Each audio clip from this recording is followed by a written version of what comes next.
They say Russia was never merely a country. It was an idea, a storm that could not be tamed, stretching from the icy seas of the north to the burning sands of the south. For nearly 1,000 years, it has stood at the crossroads of East and West, absorbing invasions, enduring revolutions, and surviving the collapse of empires. But this is not just a history of Russia. This is the story of how a scattered land of warring princes became the largest nation on earth. How it shook off the Mongol yoke without a single battle. How it crowned czars and crowned dictators, fought Napoleon and Hitler, built palaces of gold and prisons of stone. How it sent men into the black void of space, and then, in a single winter's night, let the red flag fall forever from the Kremlin.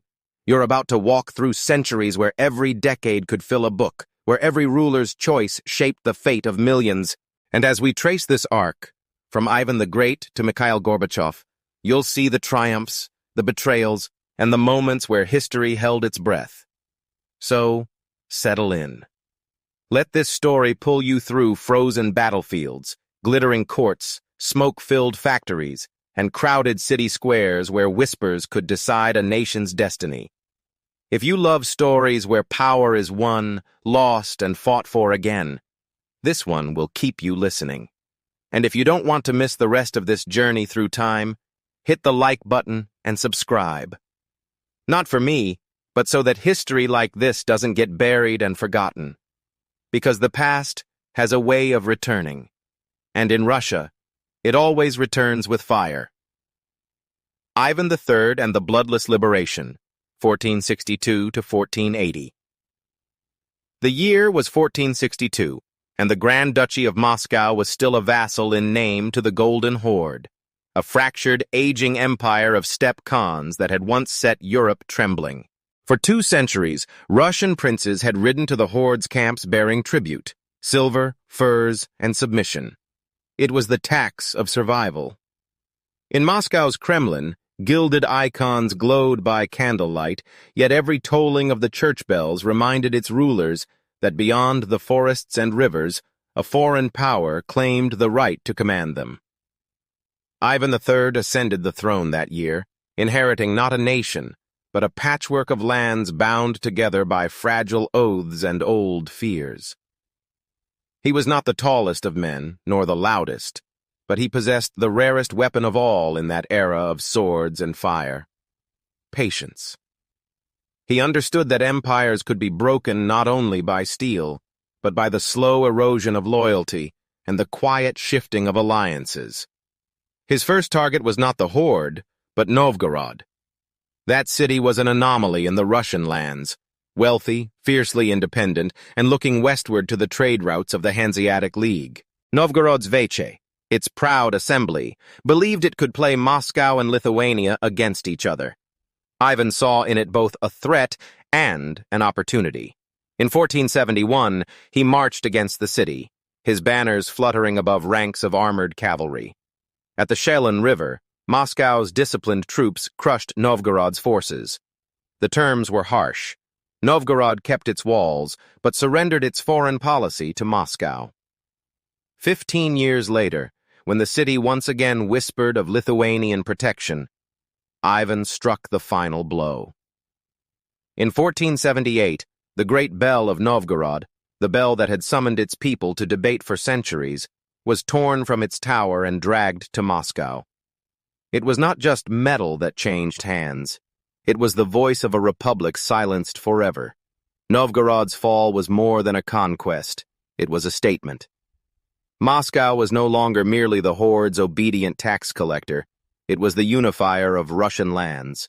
One by one, Ivan absorbed principalities: Yaroslavl, Rostov, Tver, weaving them into a tapestry of centralized authority. The princes who once answered to the Khan now bowed to the Grand Prince of Moscow. But the shadow of the Horde still loomed. In the south, the Great Horde, the last remnant of Mongol power, demanded the tribute as it had for generations. Ivan, calculating as ever, continued to send the payments, all while strengthening his position. He married Sofia Palaiologina, the niece of the last Byzantine emperor, a union that infused Moscow's court with the prestige of imperial Constantinople. Byzantine double-headed eagles began to appear alongside the Orthodox cross, symbols that whispered of Moscow as the Third Rome, heir to the legacies of both Rome and Byzantium. By the late 1470s, Ivan sensed the moment was coming. The great horde was weakened, torn by internal rivalries and pressed by the rising Crimean Khanate. His armies had grown in discipline and numbers, his treasury swelled by Novgorod's trade wealth. In 1480, Khan Ahmed of the Horde demanded Moscow's renewed submission. Ivan refused. The two forces met not in the heart of Russia, but along the banks of the Ugra River, a quiet waterway winding through forests and marshes. Autumn winds stripped the leaves from the birches, and the river's surface reflected a steel-gray sky. On one side stood Moscow's troops, cavalry in chainmail and lamellar, archers with long yew bows, and the banners of every principality now bound to Ivan's rule. On the opposite bank, the horde's horsemen waited, steppe warriors in fur and leather, their curved sabers catching the cold light. For weeks they faced each other across the narrow waters. The air was tense with the memory of centuries. Every soldier knew that this river was more than a line on a map. It was the threshold between submission and sovereignty. Messengers rode back and forth. Skirmishers tested the shallows, but neither side committed to the crossing. The horde hoped for reinforcements that never came. Ivan, wary of a trap, held his ground. Frost began to creep into the nights, and the river's edges froze. Then, quietly, the steppe riders began to withdraw. Whether it was the cold, the lack of supplies, or the realization that the unity of the Russian princes could no longer be fractured, history does not say. What matters is that no great battle was fought. No walls were stormed, no cities burned. And yet, in that silent retreat, 200 years of Mongol dominance over Moscow ended. When Ivan's troops crossed the Ugra, they did so without resistance. The chronicles called it the standing on the Ugra, a phrase as understated as the event itself, but its consequences were immense. The yoke had been lifted not with a roar of battle, but with the steady, patient tightening of Moscow's grip over its own fate. In the Kremlin, the news was met not with drunken revelry, but with solemn processions. Icons were carried through the streets, and the choirs sang hymns of thanksgiving. Ivan himself did not declare himself a king or emperor. He simply continued to rule as he always had, but now without sending tribute to any Khan. The bloodless liberation of 1480 was the perfect reflection of Ivan III's reign, methodical, deliberate, and absolute. He had reshaped the map of Russia not through reckless charges, but through the art of positioning, political, military, and symbolic. The great horde would linger for a few more decades on the steppe, but its grip on the Russian lands was broken forever. From that moment, the Grand Duchy of Moscow was not a vassal but a sovereign power. And in the shadows of its cathedrals and under the watch of its gilded domes, a new vision was forming. The Khans were gone, but the age of the tsars was about to begin. Vasily III and the young Ivan IV. The autumn fog of the Ugra still lingered in memory when Ivan III died in 1505. The Khans were gone, but their absence left a different challenge, ruling without a master above. In Moscow, the double-headed eagle, once borrowed from Byzantium, now glinted alone atop the Kremlin towers, its wings spread over lands that had never before been united under a single ruler. The task of guarding and expanding this inheritance fell to Vasily III, Ivan's son. If his father had been patient, Vasily was precise, a ruler who wielded statecraft like a surgeon's scalpel. He had been born in the shadow of liberation, raised with the quiet certainty that Moscow's destiny was no longer to survive, but to dominate. Vasily's first years were consumed with finishing what his father had begun, the gathering of the Russian lands. He moved against Pskov in 1510, a city proud of its Veche traditions like Novgorod once had been. The campaign was swift. Pskov's bell, the symbol of its autonomy, was removed and sent to Moscow, its echo silenced forever. Rostov, Ryazan, and Smolensk followed, absorbed like stones sinking into a growing tide. Yet Vasily's reign was not merely a cartographer's work of borders and lines. It was also a game of shadows with Lithuania and Poland to the west, the Crimean Tatars to the south, and Sweden to the north. He fought the Livonian order, traded truces and betrayals with the Polish crown, and built fortresses along the steppe frontier where the wind carried the smell of horse sweat and distant campfires. At home, Vasily was a ruler of strict order. He strengthened the authority of the Grand Prince, limited the independence of the boyars, and tied the church ever closer to the state. Yet the shadow of his private life would shape the future more than any treaty. His marriage to Solomonia Saburova, noble and devout, was childless. For 2 decades, the Kremlin's gilded halls echoed with prayers for an heir that never came. The silence became a political wound, and in 1525, Vasily took the drastic step of sending Solomonia to a convent, a move that scandalized the faithful and whispered of cold ambition. His second marriage, to Elena Glinskaya, brought what the first could not. In August 1530, as storms lashed the forests outside Moscow, a son was born, Ivan. The court rejoiced, but the joy was tempered by the knowledge that the child would grow in a court where alliances were fragile and daggers could be hidden in smiles. When Vasily died in December 1533, Ivan was barely 3 years old. The boy had his father's high forehead and piercing eyes, but no father's hand to guide him. His mother, Elena, became regent, ruling in his name. She was intelligent and politically shrewd, but her position was perilous. The boyar clans, the Shuyskis, the Belskis, circled like wolves, each hoping to control the throne through the child. Elena moved quickly. She minted new coinage, reformed weights and measures, and secured peace with Lithuania. But power in Moscow was a dangerous burden, especially for a woman ruling without a husband's shield.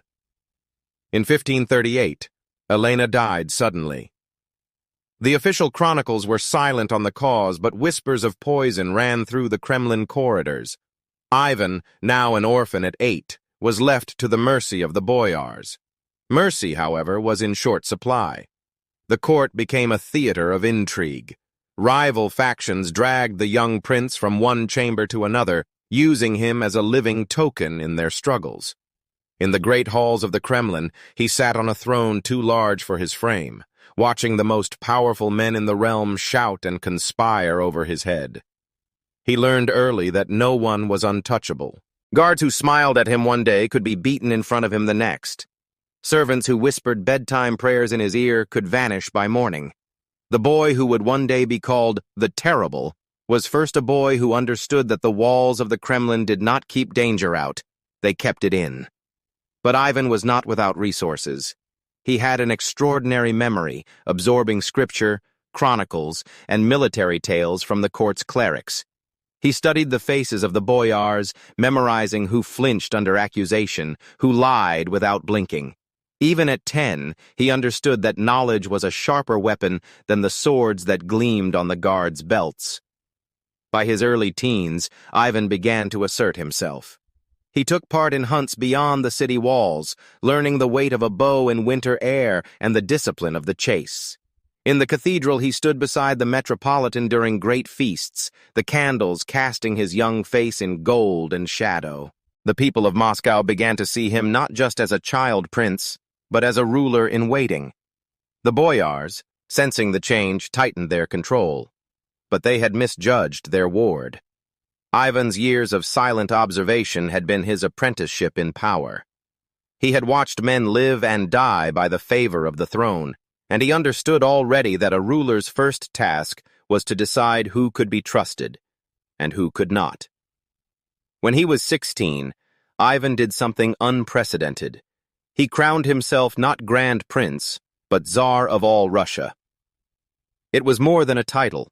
It was a claim to imperial authority, an echo of the Byzantine Basileus, and a warning that Moscow's ruler now stood as the equal of emperors. The boy who had been passed from hand to hand like a pawn had made himself the king on the board. Yet the scars of his childhood were not erased by the weight of the crown. They would shape his reign, turning suspicion into policy and memory into vengeance. For now, though, the city celebrated, bells pealed, and the streets filled with shouts of, "Long live the Tsar!" The double-headed eagle soared higher than ever before, and all the lands Ivan's father and grandfather had gathered now bowed to a ruler who had survived the treacherous corridors of the Kremlin to claim his birthright. And in the quiet of the palace, beyond the sound of the festivities, Ivan IV was already thinking of Kazan. Oprichnina and the crisis. And so, with Kazan in his thoughts and an empire's future in his grasp, Ivan IV began his reign not as a hesitant ruler, but as a conqueror in waiting. Within 5 years of his coronation, the drums of war echoed down the Volga. In 1552, after a brutal campaign, Kazan fell. Its walls breached, its khanate absorbed. The banners of Moscow fluttered over lands where Orthodox bells now tolled alongside the smoke of freshly extinguished fires. 2 years later, Astrakhan followed, giving Ivan command of the lower Volga and the keys to Caspian trade.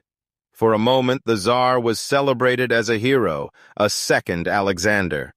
Processions marched through Moscow, and the chronicles swelled with praise. But conquest, like wine, can intoxicate. The victories did not still the suspicions that had grown in Ivan's mind since childhood. They fed them. He had seen too clearly how loyalty could be a mask, how smiles could hide daggers. The breaking point came in 1564. After years of tension with the boyar elite, Ivan did what no ruler before him had dared. He left. In the dead of winter, the Tsar departed Moscow with his household, treasures, and guards, retreating to the small town of Alexandrov. From there, he sent 2 letters to the capital, one to the clergy, affirming his devotion to the church, another to the people, accusing the boyars of treason and corruption. The city was thrown into panic. Without the Tsar, who would defend Russia's borders? Who would lead the armies? The cry rose from the streets and the clergy alike. Ivan must return. He agreed, but on his terms. Thus was born the Oprichnina. It was more than a policy. It was a state within the state. Ivan divided his realm in 2. The larger portion, the Zemshchina, remained under the traditional administration. The smaller, the Oprichnina, was his personal domain, ruled directly from his hand, patrolled by his own men, answerable to no law but his will. The Oprichniki were unlike any force Russia had seen. Clad in black robes, they rode black horses, each bearing at the saddle a dog's head and a broom, symbols of their mission to sniff out treason and sweep it from the land.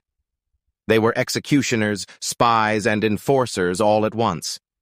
Their loyalty was to the Tsar alone, and their methods were as theatrical as they were brutal. The streets of Moscow learned to fear the sound of their hooves. Noble houses were seized in the night, their owners dragged into the snow and executed without trial. Entire towns suspected of disloyalty were erased from the map. In 1570, Ivan's wrath descended on Novgorod, a city he believed was plotting to betray him to Lithuania. For 5 weeks, Oprichniki roamed its streets, looting, burning, and killing thousands. The icy Volkhov River ran red, the bells of St. Sophia falling silent under the weight of smoke and screams. Yet even as terror spread, Russia's enemies closed in. The Livonian War, begun in 1558 as a bold attempt to gain access to the Baltic, had bogged down into a disaster. Sweden, Poland, Lithuania, and remnants of the Livonian order pressed hard against Russian borders. The treasury, drained by war and the Oprichnina's excesses, could no longer sustain the cost. Inside the Kremlin, famine compounded the crisis. Bad harvests in the late 1560s and early 1570s brought hunger to the countryside. Refugees poured into Moscow, swelling its alleys and markets with the desperate and the dying. The Oprichniki's black robes offered no protection from the gnawing emptiness in the people's bellies. And still, Ivan's paranoia deepened. Friends from his youth were executed. Advisors who had served loyally for decades vanished overnight. He watched his own court as if it were a den of assassins, and in truth, few could say their hands were clean. By 1572, the Oprichnina had consumed itself. In July of that year, Crimean Tatars invaded, burning much of Moscow before being driven off at the Battle of Molody. The Oprichniki, for all their terror, had proven useless against an external enemy. The institution was formally abolished, but the damage had been done. Entire regions lay depopulated. Trust between ruler and nobility had been shattered. The Ivan who emerged from the ruins of the Oprichnina was no longer the confident young conqueror who had taken Kazan. He was a ruler who had stared too long into the shadows and found that they had stared back.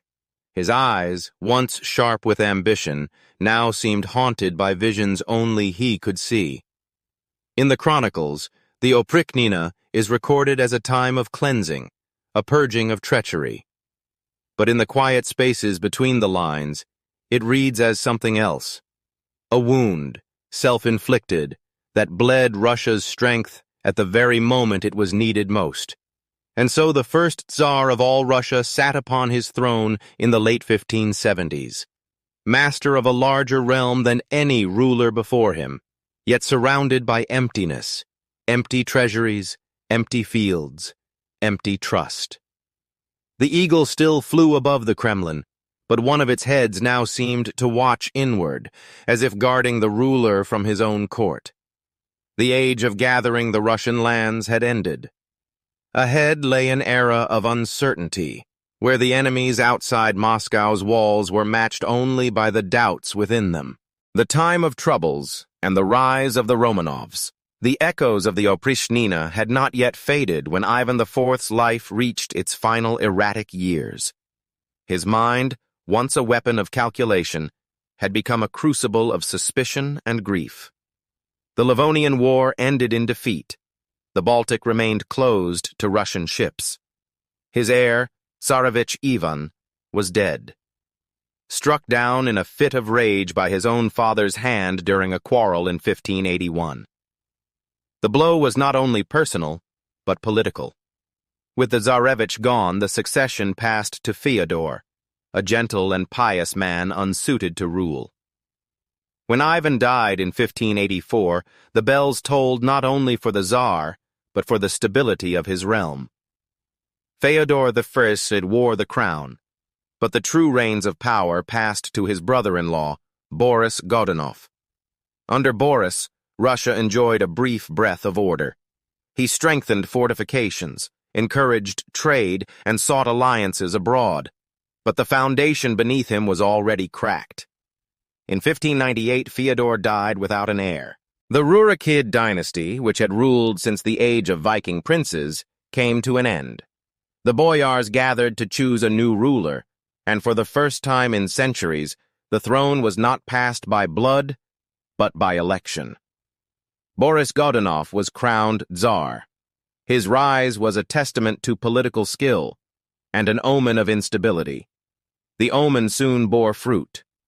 A series of poor harvests from 1601 to 1603 brought famine on a scale few could remember. Fields lay barren, villages emptied, and corpses lined the roads to Moscow. Starving peasants turned to banditry, and murmurs spread that Godunov's reign was cursed. Into this misery stepped a specter, a young man claiming to be Dmitri, the youngest son of Ivan IV, thought to have died years earlier under suspicious circumstances. Whether he was the real Dmitri or an impostor mattered little to those who hated Godunov. Backed by Polish nobles and mercenaries, false Dmitri marched on Moscow. In 1605, Boris Godunov died suddenly, and the impostor entered the Kremlin in triumph. His reign was brief, less than a year, before he was murdered in a palace coup. His body was displayed in Red Square, his ashes fired from a cannon toward Poland. But the chaos did not end. A second impostor arose, then a third, each rallying discontented factions, each plunging the realm deeper into chaos. Foreign armies took advantage. Polish forces occupied Moscow. Swedish troops seized Russian towns in the north. The boyars plotted, betrayed, and switched sides in a dizzying carousel of allegiance. The Orthodox Patriarch Hermogenes was imprisoned and starved to death for refusing to sanction Polish control. By 1610, the Russian state was a shadow of itself. The Kremlin housed foreign soldiers. The countryside was a patchwork of warlords and bandits. The double-headed eagle hung limp over a nation bleeding from every border. It seemed as if Russia's hard-won sovereignty might vanish altogether. Then, from the provinces, salvation began to form, not from princes or boyars, but from the people. In Nizhny Novgorod, a merchant named Kuzma Minin rallied the townsfolk, calling for a volunteer army to drive out the invaders. Prince Dmitry Pozharsky took command of the force. Together their ranks swelled with peasants, Cossacks, and townsmen. In 1612, they marched on Moscow. The liberation was fierce and desperate. Street by street, the Russian militia pushed back the Polish garrison. Smoke curled into the autumn sky as church bells rang out, their tolling mingling with the clash of steel. On November 4th, the last of the occupiers surrendered. The icon of Our Lady of Kazan was carried through the liberated city, a symbol that Moscow's soul had endured even when its body was in chains. With the foreign threat expelled, the question returned: who would rule? The Zemsky Sobor, the National Assembly, convened in early 1613. Boyars, clergy, merchants, and commoners gathered within the Kremlin's white stone halls. They sought a ruler who could unite a fractured land, one whose bloodline might bridge rival factions, yet who was young enough to be shaped by the needs of the realm. Their choice fell on a 16-year-old boy, Mikhail Romanov. His family had once been close to the Rurikid tsars, and his father, Filaret, was a respected churchman imprisoned in Poland. Mikhail was reluctant. Legend says he wept at the news, fearing the burden. But the assembly saw in him a chance for peace. In March 1613, beneath the golden domes of the Dormition Cathedral, Mikhail was crowned Tsar of all Russia. The time of troubles had ended, though its scars would linger for generations. The Romanov dynasty began its 3-century reign on foundations built from ruin, famine, civil war, foreign occupation, and the raw will of a people unwilling to see their nation erased. In the years that followed, the Romanovs would rebuild the state, secure its borders, and centralize authority once more. But the lesson of the Troubles was etched deep into Russia's political soul. That unity was fragile, that the line between ruler and ruin could be crossed in a single winter, and that in the darkest hours, salvation might come not from palaces, but from the common streets. Above the Kremlin, the double-headed eagle spread its wings again, this time over a dynasty that would rule until the dawn of the 20th century. But for all the gold of the coronation and the hymns of thanksgiving, there was a quiet understanding among those who had survived the Troubles. The price of stability was eternal vigilance. The shadows that had haunted Ivan IV's court had not vanished. They had simply learned to wait. Michael and Alexei Romanov. The snow that fell on Moscow in the spring of 1613 was unlike any in living memory. Not for its weight or its whiteness, but for what it seemed to carry. The hush of a city that had, at last, survived. The bells of the Dormition Cathedral rang in slow, measured peals, their sound not of mourning nor of war, but of something rarer in Russia's recent years: renewal. Beneath their echo, a boy in a heavy crown knelt before the altar. His name was Mikhail Romanov, and at 16 he was about to inherit a country that had only just been wrested from the jaws of annihilation. The time of troubles had ended, but the realm Mikhail inherited was still raw from its wounds. Villages lay in blackened ruin. Border fortresses had been dismantled or occupied by hostile hands. The treasury was a hollow coffer, and yet for the first time in a generation, the people had chosen, and the Zemsky Sobor's choice bound noble and peasant alike to a single figure at the heart of Moscow's Kremlin. Mikhail was no warrior king. Timid by nature, deeply pious, and lacking the commanding presence of past tsars, he relied heavily on his family, particularly his mother, the formidable nun Martha, born Xenia Shestova, and later his father, Patriarch Filaret, once released from Polish captivity. Together, they rebuilt the monarchy with patience and quiet calculation. Their reign began with peace, not from strength, but from necessity. In 1617, the Treaty of Stolbovo ended war with Sweden, cutting Russia off from the Baltic Sea, but securing the north. 2 years later, the Truce of Diulino with Poland ceded Smolensk and other western territories, an admission of loss that burned Russian pride but bought time to recover. Recovery became the central theme of Mikhail's reign. Trade routes were reopened, towns were resettled. The Zemsky Prikazy, the administrative offices, began to function again. Slowly, the scars of the troubles were overgrown with new life. When Mikhail died in 1645, the crown passed to his son, Alexei Mikhailovich, a man whose reign would stretch for more than 3 decades and whose temperament earned him the name Tishaishi, the quietest.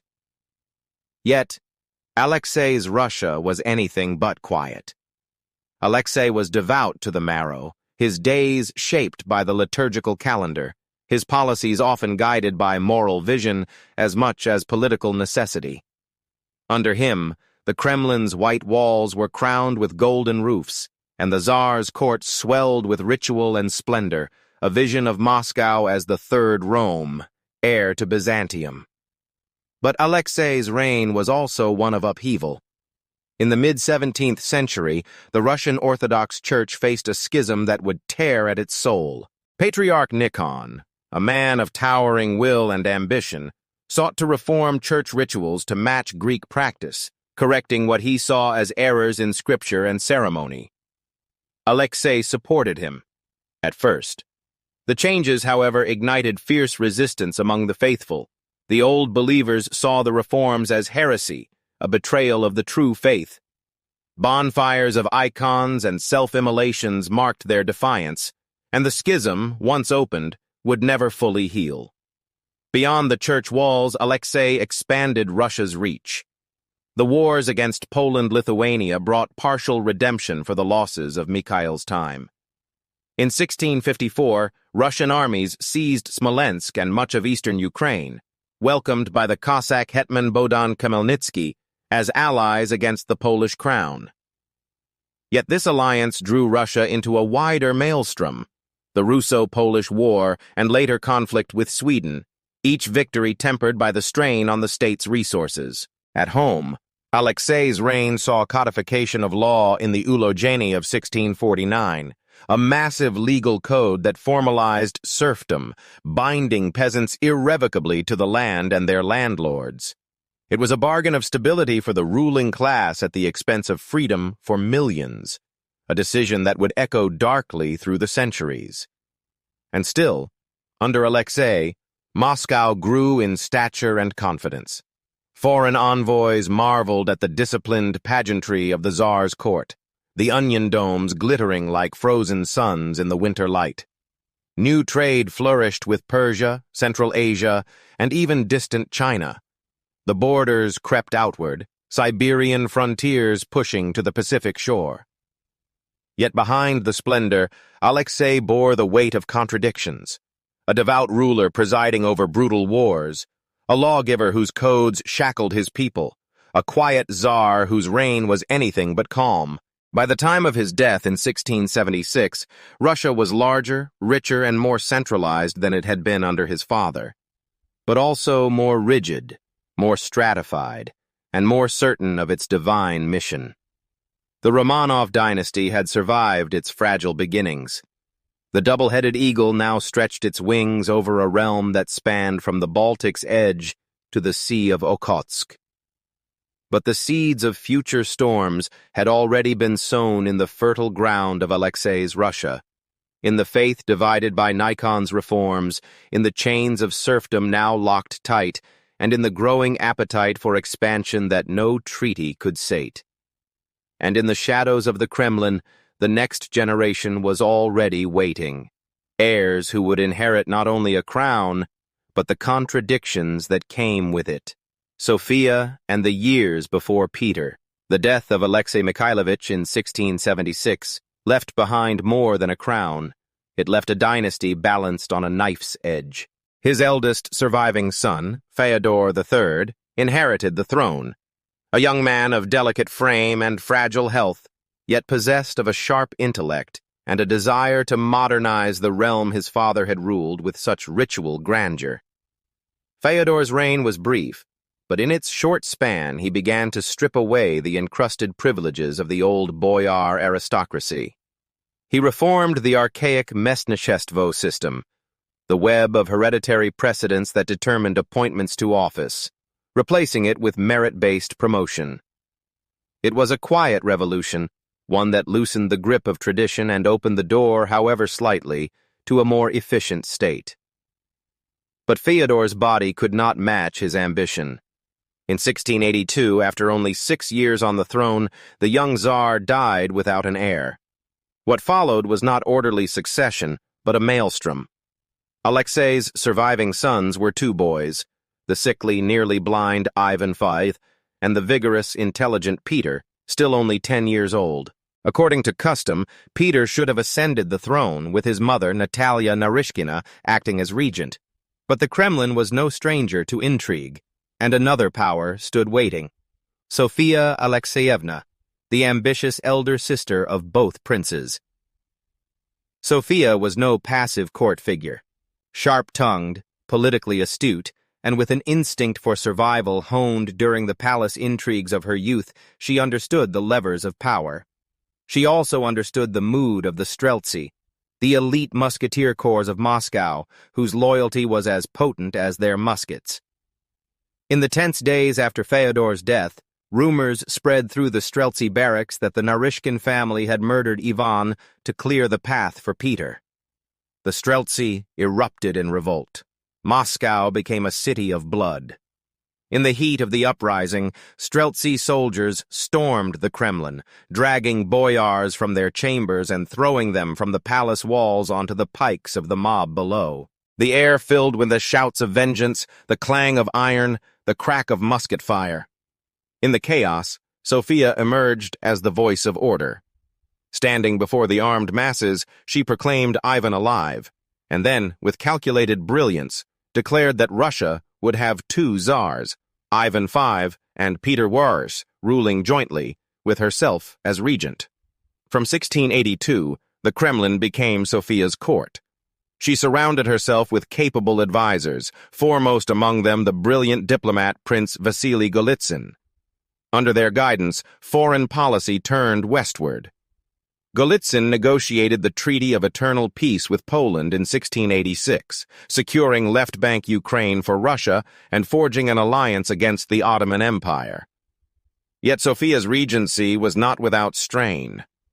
At home, she faced the growing restlessness of the Streltsy, whose loyalty was tied as much to their privileges as to their pay. Privileges the treasury could not always afford. Abroad, her grand designs met with disappointment. The Crimean campaigns of 1687 and 1689, aimed at striking the Ottomans through their Tatar allies, ended in failure. The endless steppe and burning summer sun consumed Russian supply lines before the armies could reach their targets. Meanwhile, Peter was growing, not in the stifling air of the Kremlin, but in the village of Preobrazhenskoye, where he surrounded himself with companions, mock regiments, and foreign artisans. He learned to sail on a small lake, drilled with toy soldiers, and absorbed the customs of Western visitors. Every day, his energy, curiosity, and taste for the unorthodox set him further apart from the gilded ceremonial life his half-brother Ivan endured. By 1689, Peter was 17, tall, restless, and increasingly unwilling to live in Sofia's shadow. Tensions reached a breaking point when rumors spread that the Streltsy were preparing another coup, this time to keep Sofia in power indefinitely. Peter acted first. Fleeing the Kremlin under cover of darkness, he rode to the fortified monastery of the Trinity Sergius Lavra, a rallying point for loyal troops. Boyars, nobles, and regiments still faithful to the Tsar gathered around him. Sofia's grip collapsed in days. She was forced from power and confined to the Novodevichy convent, her ambitions sealed behind high white walls. Ivan V, still co-Tsar, remained a ceremonial presence, leaving Peter, in all but name, the true ruler of Russia. The years before Peter's sole reign had been a crucible for the young monarch. He had witnessed the Streltsy's bloody revolts, the cunning of his sister, the failure of armies in the south, and the reach of diplomacy in the west. He had learned that in Moscow, power was not inherited so much as seized, and that those who hesitated could be swept away in a single week. Now, with Sofia gone, and Ivan content to let the affairs of state pass into his younger half-brother's hands, Peter stood on the threshold of something larger than the Kremlin's ancient walls.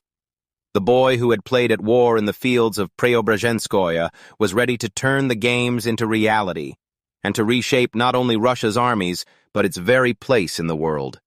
Peter the Great and the Revolution from above. Peter came to power not with the slow assumption of a throne, but with the restless momentum of a man already in motion. The lessons of his youth, the blood on the Kremlin steps during the Streltsy uprisings, the diplomatic failures of Sofia's reign, the taste of wind on a makeshift sailboat in Preobrazhenskoye, all fused into a vision that was both audacious and dangerous. Russia, as Peter saw it, was vast but inward, powerful but paralyzed. Its armies marched on foot, while Europe's drilled with precision. Its ships were few and bound to rivers, while the navies of England and the Netherlands ruled the seas. Its nobility clung to beards, robes, and customs that seemed to him not timeless, but stagnant. He would change all of it, and he would do so from the top down. In 1697, Peter vanished from Moscow in secret, traveling under the name Sergeant Pyotr Mikhailov as part of the Grand Embassy, a delegation sent to learn the crafts, sciences, and military arts of the West. In shipyards from Amsterdam to Deptford, he labored alongside carpenters and sailors, absorbing not just their skills but their spirit. He studied fortifications, anatomy, navigation. He drank with foreign officers, watched parliaments in session, and saw with his own eyes the machinery of maritime empires. But news from home cut his journey short. The Streltsy, once again, had risen in rebellion. Peter returned to Russia in 1698 with a fury sharpened by months abroad. The revolt was crushed with merciless precision. Hundreds were executed, many by Peter's own hand in the grim ritual of deterrence. The message was clear. The old forces that had defied him would not rise again. With the Streltsy broken, Peter began his transformation of Russia. Beards, long a mark of orthodox dignity, were taxed. Noblemen were ordered to wear Western coats instead of traditional robes. The calendar shifted to the Julian New Year on January 1st. Schools for mathematics, navigation, and engineering were established to create a new class of officers and administrators. The army was rebuilt along European lines, drilled by foreign officers, armed with modern artillery. Yet Peter's revolution was not merely cosmetic. His ambition required a window to the west, a port that would not freeze in winter. This vision plunged Russia into the Great Northern War, 1700 to 1721, against Sweden, then the dominant power in the Baltic. The war's early years were a crucible. At Narva in 1700, Swedish King Charles XII routed Peter's inexperienced army, scattering it in humiliation. Peter did not retreat into despair. He built. In a decade, the Russian military was transformed. New regiments, standardized weapons, a fleet taking shape on the Baltic. His soldiers learned not only to stand their ground, but to maneuver with discipline. When Charles XII marched deep into Russian territory in 1708, the Tsar's strategy was not to meet him head-on, but to burn the land before him. The Swedish army, starving and frozen, met its ruin at Poltava in 1709, a victory that announced Russia as a great power. Even as war raged, Peter was creating the city that would symbolize his reign. In 1703, on marshy ground at the mouth of the Neva River, he laid the foundations of St. Petersburg, a window to Europe built by thousands of laborers in brutal conditions. Palaces, shipyards, and canals rose where reeds had grown, the city's straight avenues a visible rejection of Moscow's winding medieval streets. Peter's reforms extended into every chamber of state. The Boyar Duma was replaced by the Senate, a streamlined governing body. Provinces were reorganized to improve tax collection. The church was brought under tighter control, its patriarchate left vacant after 1700, with spiritual affairs administered by a state-controlled Holy Synod. His vision was an autocracy not bound by the weight of ancient custom, but driven by the will of the Tsar as reformer and commander. But there was a cost. The pace of change, enforced by decree and punishment, alienated many. Noble families grumbled at foreign fashions. Peasants bore the brunt of new taxes and labor drafts. Peter's own family life was marked by rupture. His eldest son, Alexei, resisted his father's vision and fled abroad, only to be brought back, tried for treason, and executed. In 1721, after Sweden sued for peace, Peter's triumph was complete. The Treaty of Nystad gave Russia vast Baltic territories, securing its access to the sea. That same year, he assumed the title Emperor of all Russia, marking the birth of the Russian Empire. By the time of his death in 1725, Peter had remade his nation's image. A land-spanning empire with a modern army, a growing navy, and a capital facing westward toward the currents of Europe. Yet his revolution from above left behind a paradox.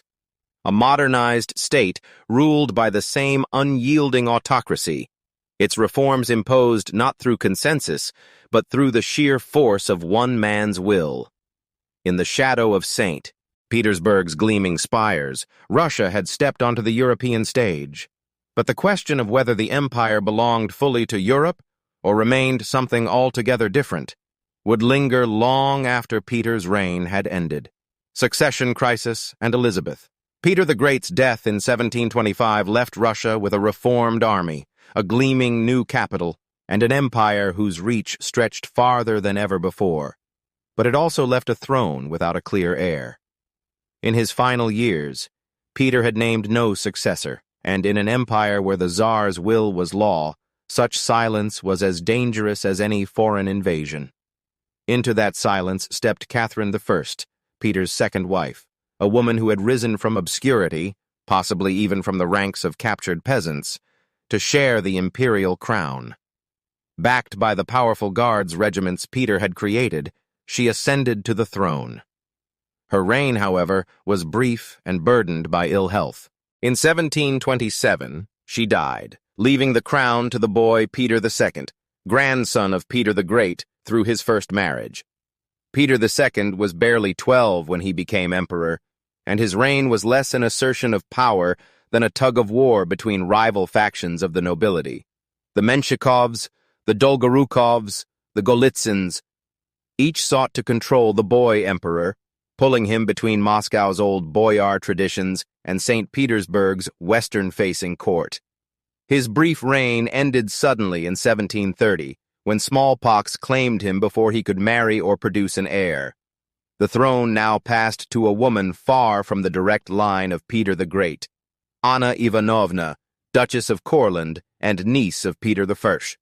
She arrived in St. Petersburg under strict conditions imposed by the Supreme Privy Council, limitations meant to curb imperial power and place authority in the hands of the nobility. Anna tore the document apart within weeks, reasserting autocracy with the same decisiveness as her uncle. Her decade-long reign, 1730 to 1740, was marked by the heavy influence of her Baltic German favorites, particularly Ernst Johann Biron, and by costly wars with the Ottoman Empire. While the empire expanded, resentment grew among the Russian elite, who chafed under what they saw as foreign domination of the court. Anna's death in 1740 plunged the empire once again into dangerous uncertainty. The new ruler was Ivan VI, an infant grandnephew of Peter the Great, crowned under the regency of his mother, Anna Leopoldovna. The baby's reign lasted just over a year before the palace was stormed in a coup orchestrated by one of Peter the Great's surviving children, a woman who had waited her entire life for this moment. That woman was Elizabeth Petrovna. Daughter of Peter the Great and Catherine I, Elizabeth embodied the physical vigor and flamboyant presence of her father. Tall, radiant, with a command of ceremony and spectacle, she knew the value of pageantry in seizing power. On a freezing December night in 1741, she donned a breastplate over her gown, mounted her horse, and rode with the Preobrazhensky guards to the Winter Palace. The regent's guards offered no resistance. Elizabeth entered the nursery, took the infant Ivan VI into her arms, and deposed him without shedding a drop of blood. Her accession was greeted with relief by many in the Russian court. Elizabeth promised to rule as her father had, restoring Russian leadership to Russians and curbing the excesses of foreign influence. She exiled Byron's allies, reinstated many noble families, and reopened the imperial court to the glitter and grandeur that had defined Peter's reign. But Elizabeth's rule was more than just a restoration of her father's style. It was an era of cultural flowering. The University of Moscow was founded in 1755 under the guidance of Mikhail Lomonosov, and the Academy of Arts soon followed. French became the language of the court, Rococo architecture and fashion flourished, and the imperial capital glittered with masquerades, operas, and balls that stretched until dawn. Yet Elizabeth was no idle monarch. She navigated the complexities of European diplomacy with skill, drawing Russia into the War of Austrian Succession and later the 7 Years' War, 1756 to 1763. Russian armies marched deep into East Prussia, capturing Königsberg and even occupying Berlin for a brief moment, feats unthinkable before Peter the Great's reforms. Her generals, like the formidable Count Pyotr Rumyantsev, proved that Russia was now a military force capable of shaping the fate of the continent. Elizabeth's reign, however, also bore the shadow of her personal choices. Determined never to marry, she had no direct heir. Instead, she placed her hopes in her nephew, Peter of Holstein-Gottorp, a German prince and grandson of Peter the Great. To secure the dynasty's future, she arranged his marriage to a young German princess named Sophie of Anhalt-Zerbst, a woman who would take the name Catherine and one day be known as the Great. As Elizabeth aged, the brilliance of her court masked the quiet currents of change gathering beneath its polished surface. In the gilded halls of the Winter Palace, among the candlelit banquets and French minuets, the young Catherine was learning, observing, and preparing. Elizabeth's reign had restored the grandeur of her father's empire. The next reign would redefine it entirely. Catherine the Great. When Elizabeth Petrovna died in January 1762, the crown passed to her chosen heir, Peter III, the awkward German-born grandson of Peter the Great. His coronation should have been the continuation of a glorious dynasty, but instead it marked the beginning of a crisis.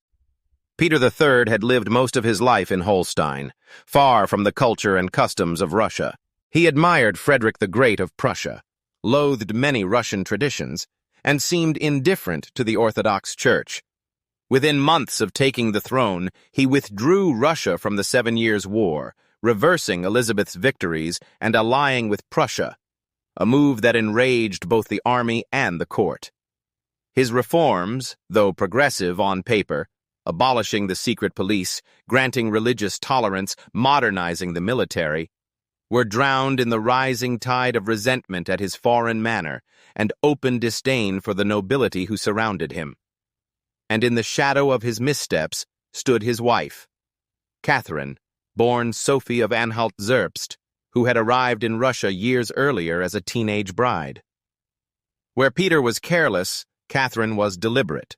Where he alienated, she charmed. She had learned Russian fluently, converted to Orthodoxy, and cultivated relationships with nobles, military officers, and influential courtiers. She read Voltaire and Montesquieu in the quiet hours, but in public she moved through the Winter Palace with the poise of a native-born empress. By the summer of 1762, the whispers became open plotting. Disaffected guards officers, courtiers, and church leaders began to see in Catherine not merely an alternative, but a savior. The coup came with startling speed.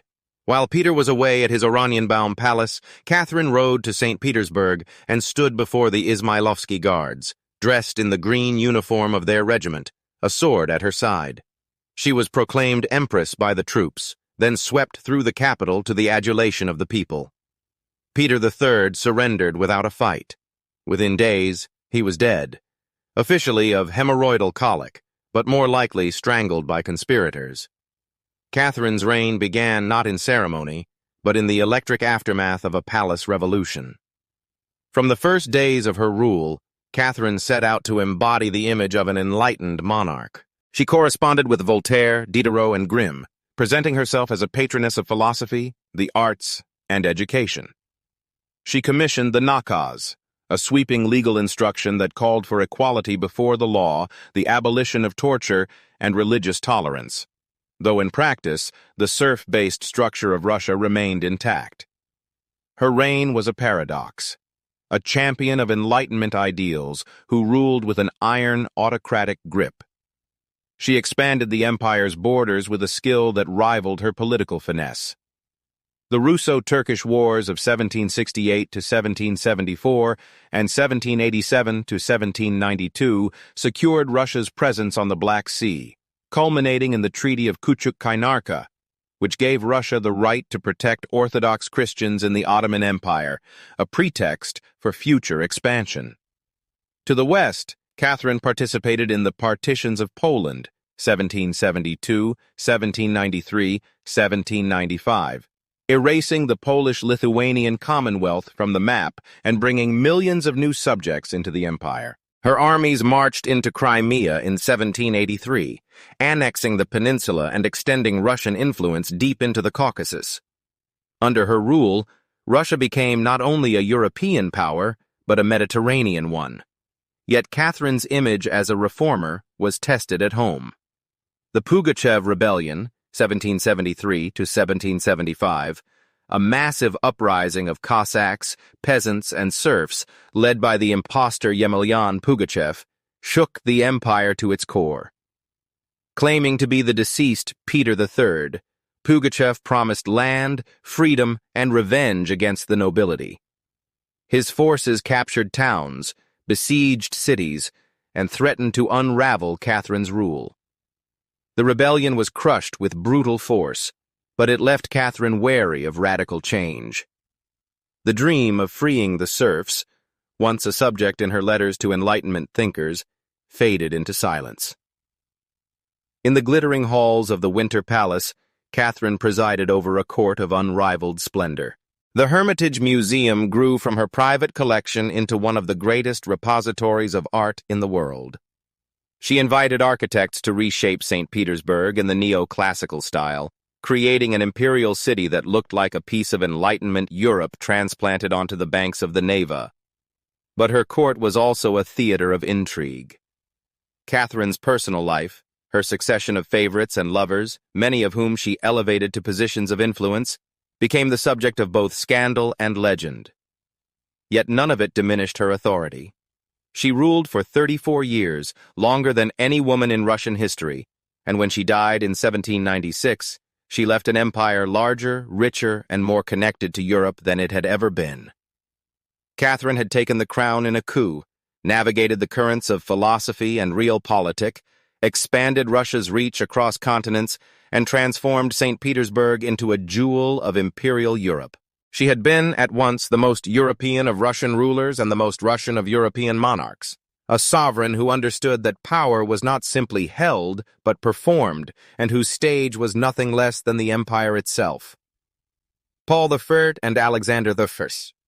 Catherine the Great left behind an empire at the height of its power, sprawling, gilded, and feared across Europe. But she also left behind a son she had never trusted with the throne. Paul Petrovich had lived much of his life in the shadow of his mother's suspicion, his inheritance delayed for 34 years. When Catherine died suddenly in November 1796, Paul ascended the throne with a mind full of grievances and a vision of monarchy utterly different from hers. Where Catherine had ruled with calculated grandeur, Paul sought rigid order. His first acts were personal and symbolic. He reversed many of his mother's policies, dismissed her ministers, and imposed strict court protocols that even the highest nobles found suffocating. He redesigned military uniforms after the Prussian style, forcing soldiers to endure uncomfortable high collars and powdered wigs. Drill and discipline became the empire's new religion. But Paul's reforms went beyond vanity. He sought to curb the power of the nobility, limiting their rights to free travel and service exemptions.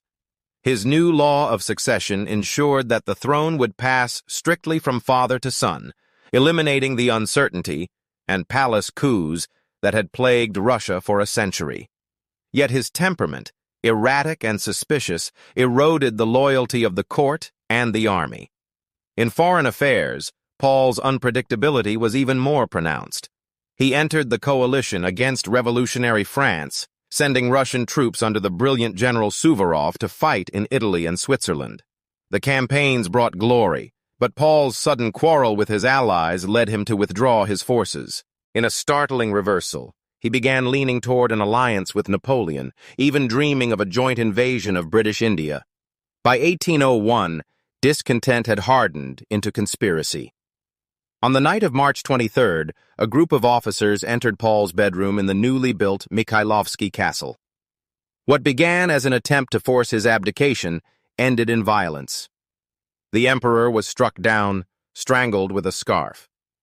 Outside, the city slept beneath a cold Petersburg sky, unaware that another palace coup had altered the empire's course. The crown now passed to Alexander I, Paul's 23-year-old son, who had known of the conspiracy but not of its fatal intent. Tall, graceful, and possessing a charm that masked a deep caution, Alexander came to the throne with the blessing of both reformers and conservatives. He promised to honor his grandmother's legacy, his father's memory, and the hopes of a new generation. It was an impossible balance. In the first years of his reign, Alexander embraced liberal ideas. He formed the unofficial committee of young reform-minded nobles, discussed constitutional plans, and introduced educational reforms. New universities opened, censorship was relaxed, and a more humane tone seemed to enter Russian governance. Abroad, however, the young emperor was drawn into the vortex of the Napoleonic Wars. At first, Alexander joined Britain and Austria in the Third Coalition against Napoleon. The campaign ended in disaster at Austerlitz in 1805, where Napoleon's tactical brilliance shattered the Allied armies.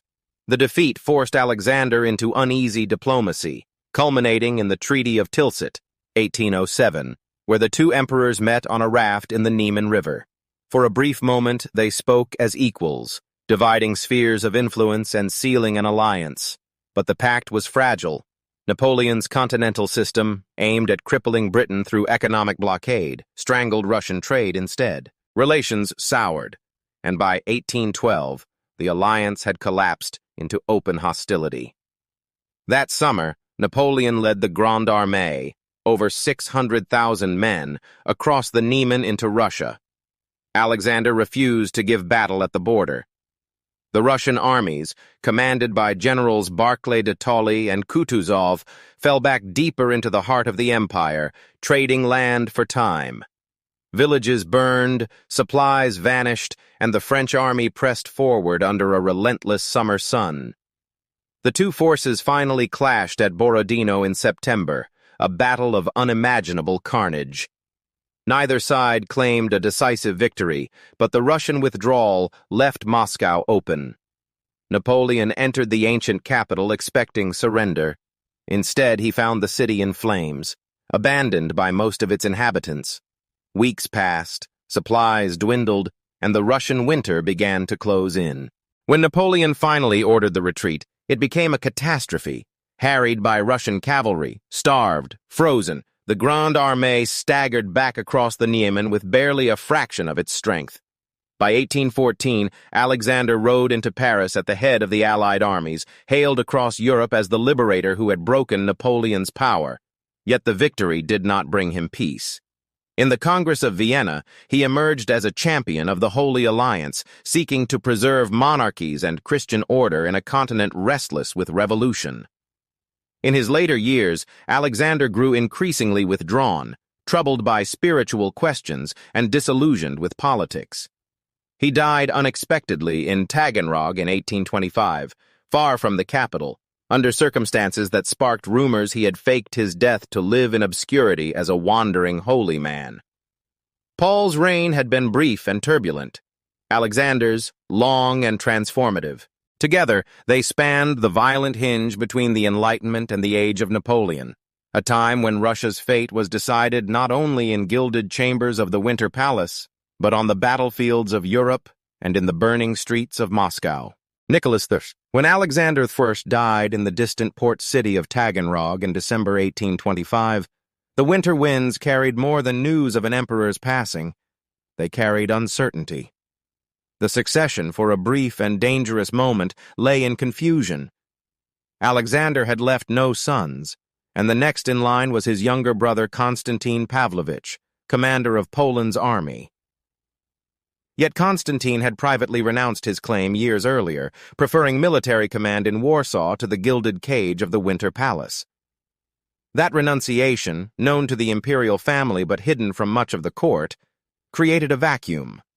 For days, officials swore oaths to Constantine in the capital, unaware that he had no intention of ruling.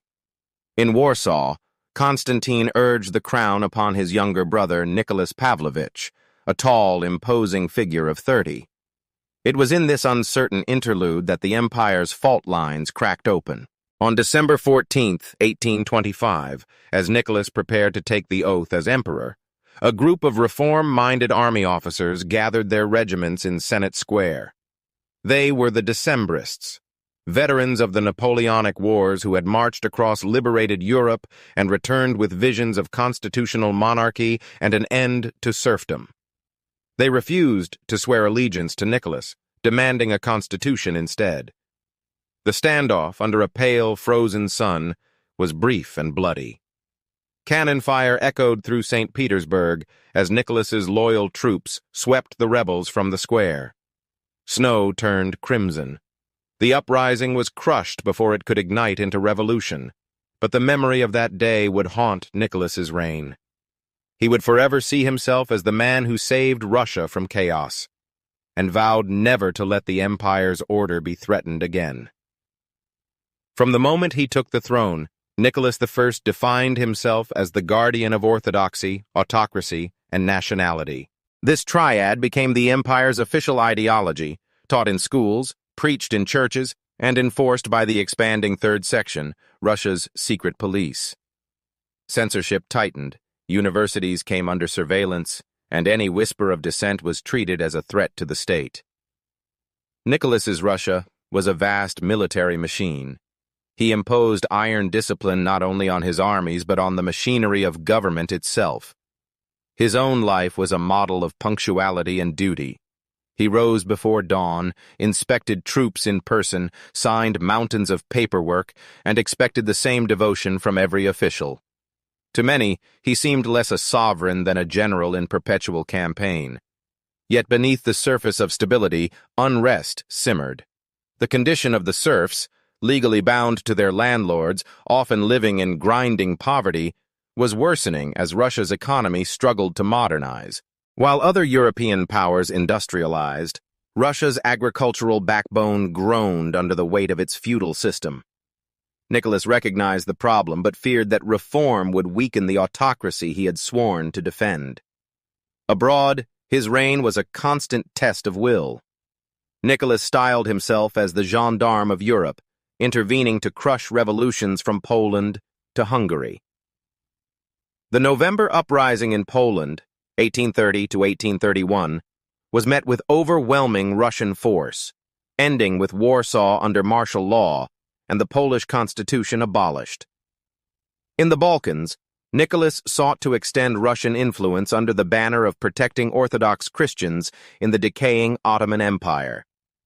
It was this ambition that would lead him into the most disastrous conflict of his reign, the Crimean War, 1853 to 1856.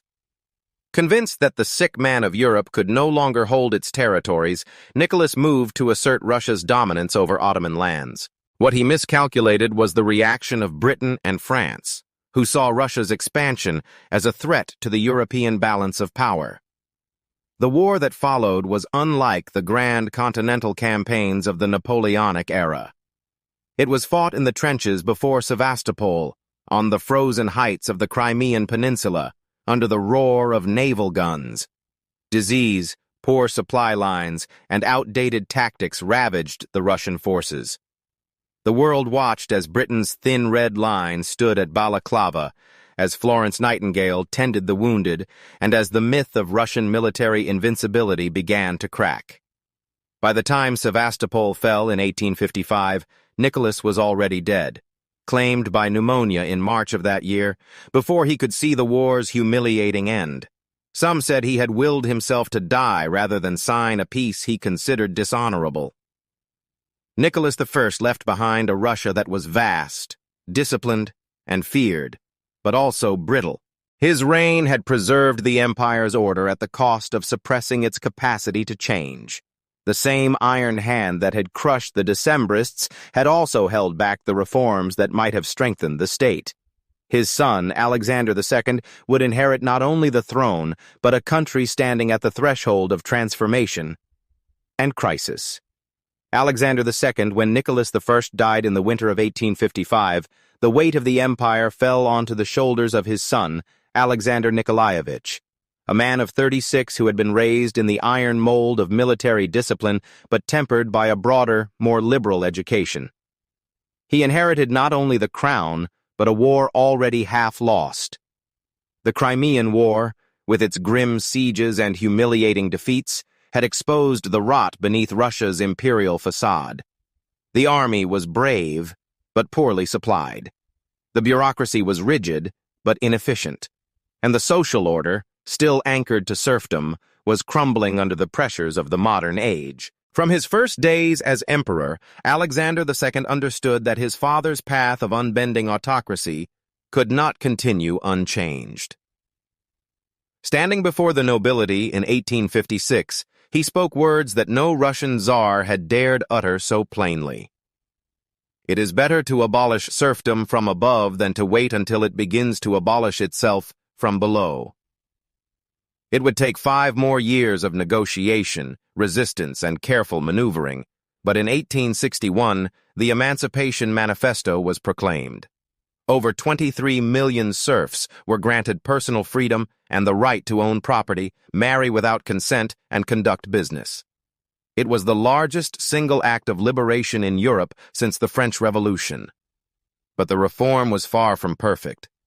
Peasants received only a portion of the land they had worked for generations, often of poorer quality, and had to pay redemption payments to the state for decades. The noble landlords were compensated. The peasants were indebted. Yet, flawed as it was, emancipation broke the legal chains of serfdom and began to reshape the social fabric of the empire. The emancipation set the tone for a wave of great reforms that touched nearly every corner of Russian life. The judiciary was overhauled, creating independent courts with trial by jury. Local self-government was introduced in the form of zemstvos, elected councils responsible for schools, roads, and public health. Censorship was relaxed, universities gained more autonomy, and the military underwent modernization, reducing service terms, improving training, and opening the officer corps to merit. These changes brought a taste of modernization, but they also stirred new forces Alexander could not control.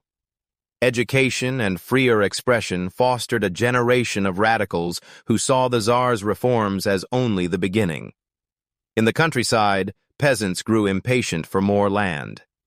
In the cities, industrialization began to take root, creating a restless working class. And in the shadows, revolutionary groups formed, preaching not reform, but revolution. Abroad, Alexander II pursued a cautious but ambitious foreign policy. In 1867, he sold Alaska to the United States, a transaction mocked by some at the time, but justified as a way to secure cash and avoid conflict with Britain in the Pacific. In Central Asia, Russian armies pushed deep into the steppes and mountain passes, bringing vast new territories into the empire's grasp. And in the Balkans, Alexander's Russia went to war once more with the Ottoman Empire, emerging victorious in 1878 with the Treaty of San Stefano, which briefly promised to reshape the map of southeastern Europe before the Congress of Berlin curtailed its gains. But at home, the winds were turning against him. Each step toward reform seemed to breed more demands, each concession more defiance. The Narodnaya Volya, people's will, a secret revolutionary society, decided that the autocracy could not be reformed. It had to be destroyed. They attempted to assassinate the Tsar repeatedly, shooting at his carriage, planting mines along his routes, even blowing up part of the Winter Palace dining room. Alexander survived them all until the morning of March 1st, 1881. Riding in a closed carriage along the Catherine Canal in St. Petersburg, he was stopped by an explosion that shattered the street. Emerging shaken but alive, he insisted on seeing the wounded. It was then that a second assassin stepped forward and hurled another bomb at his feet. The blast tore through his legs and body. Blood stained the snow. The Tsar, who had freed millions, lay dying in the arms of his guards. He was taken to the Winter Palace, where he died within the hour. Ironically, in his pocket was the draft of a new constitution, a plan to create an elected legislature that might have transformed the Russian monarchy into a constitutional one. His death ended that possibility. The new emperor, Alexander III, would turn sharply away from reform, convinced that his father's openness had invited his fate. Alexander II would be remembered as both the liberator and the martyr, the Tsar who dared to change Russia, but whose reach exceeded the empire's readiness. His reign had opened doors that could not be closed, setting in motion the social and political forces that would shape Russia's destiny for the rest of the century. Alexander III. The snow outside the Winter Palace had barely melted from the blood of Alexander II when his son ascended the throne. Alexander Alexandrovich was 36, tall and broad-shouldered, with a barrel chest and the bearing of a man more comfortable on a parade ground than in a council chamber. His father's death was not just a personal tragedy. It was, in his mind, a verdict. Reform had failed. Openness had invited chaos. And the empire, he believed, would survive only under an unbending hand. From the moment he took power in March 1881, Alexander III set about reversing the liberal tide. The draft constitution his father had carried in his pocket that fatal day was quietly buried. In its place came the manifesto on unshakable autocracy, a blunt declaration that the Tsar's authority came from God alone, not from assemblies or constitutions. The Great Reaction began. Censorship was tightened until the press became little more than a government mouthpiece. Universities lost the freedoms Alexander II had granted. Curricula were brought under strict state control. The Zemstvos, those elected local councils, saw their powers curtailed, their autonomy strangled by appointed officials. The judiciary, once independent, was brought firmly back under the Tsar's grasp. If Alexander II had been the Tsar liberator, Alexander III became the Tsar peacemaker, not because he sought harmony at home, but because he avoided war abroad. For 13 years, the empire saw no major military conflicts. Yet his domestic peace was a suffocating one, built on surveillance, repression, and an iron insistence on Russification. Under his rule, the empire's vast diversity was seen less as a strength and more as a threat to unity. Policies were introduced to impose Russian language, culture, and Orthodox Christianity on Poles, Finns, Baltic Germans, Ukrainians, and the peoples of Central Asia. In practice, this often meant erasing local identities and punishing resistance. For Jewish communities, the era brought harsher restrictions and waves of pogroms, violent, state-tolerated attacks that sent thousands fleeing to Western Europe and America. Yet Alexander III was not a tyrant without vision. He believed deeply in strengthening Russia from within, through industry, railways, and self-reliance. His reign saw the rapid expansion of the Trans-Siberian Railway, a project that would bind the empire from the Baltic to the Pacific. He encouraged domestic production to reduce dependence on foreign imports, laying groundwork for the industrial surge that would follow. Physically, Alexander III cut an imposing figure in the capital. He preferred plain military uniforms to court finery, lived simply compared to his predecessors, and shunned the glittering excesses of St. Petersburg society. Those who met him spoke of a man of immense physical strength. It was said he could bend silver forks between his fingers, but also of a quick temper and an iron will. His foreign policy was guided by caution. Though relations with Germany cooled after Bismarck's dismissal in 1890, he maintained peace with both Berlin and Vienna while quietly drawing Russia closer to France, a partnership that would later reshape the balance of power in Europe. He avoided the temptations of Balkan adventurism, convinced that Russia needed stability more than glory. But the stability he enforced came at a cost. The repression of political opposition drove radical movements underground, where they grew more secretive and more extreme. While the streets of St. Petersburg might have seemed calm, the empire's political soil was hardening, storing the heat for future upheavals. In the final years of his reign, Alexander III's health began to fail. The giant who had once seemed unshakable suffered from kidney disease, and his powerful frame grew thinner, his step slower. In the autumn of 1894, he retreated to the Livadia Palace in Crimea, seeking the mild air of the Black Sea coast. There, surrounded by family, he died at the age of 49. At his bedside stood his son and heir, Nicholas Alexandrovich, slight, reserved, and untested. The contrast between father and son was stark. Where Alexander III had been a fortress of will, Nicholas II seemed hesitant, almost fragile. Yet the weight of the empire now passed to him, along with the unresolved tensions of his father's reign. A vast realm bound together by steel rails and autocratic will, but haunted by the question of how long such a structure could stand. Alexander III's legacy was one of paradox. He had preserved peace abroad but deepened divisions at home. He had strengthened the empire's infrastructure while stifling its political life. He had stood like a granite wall against the storms of his time. But walls, no matter how strong, cannot hold back history forever. Nicholas II and 1905. The funeral bells of 1894 had barely stopped ringing when the young Nicholas Alexandrovich Romanov ascended the throne. At 26, the new Tsar was slight in build, soft in manner, with melancholy eyes and a neatly groomed mustache. Where his father had been a tower of iron, Nicholas seemed almost delicate, a man raised for the rituals of monarchy, but untested in the storms of governance.